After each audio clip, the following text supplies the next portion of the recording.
যার মাথার উপরে কোনো ছায়া নাই, যার কোনো অভিভাবক নাই, যারে আগলাইয়া রাখে না কেউ, যারে শুধরাইয়া দেয় না কেউ, আল্লাহ কসম ওই জীবন জানোয়ারের জীবন বেটা, জন্তু জানোয়ারের জীবন। তোমার মনে যা চাই তাই করবা, এটাকে আল্লাহ কোরআনে বলছে এই লোকটার পরিচয় হলো সে জানোয়ার, যার জীবনের কোনো নিয়ন্ত্রণ নেই। রাতের বাজে 3টা ঘুমায় না, সকাল বাজে 9টা উঠে না, দেখি তাই তো পাগল না ছাগল না, এটা পতনেরও টাইম নাই, উড়নেরও কি নাই, এটা কোনো জীবন হলো?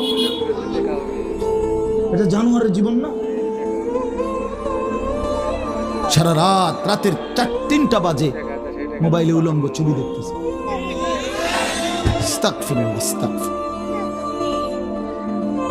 স্বাভাবিকভাবে জি বলো ভাই, রসিকতা করো না, তামাশা করো না।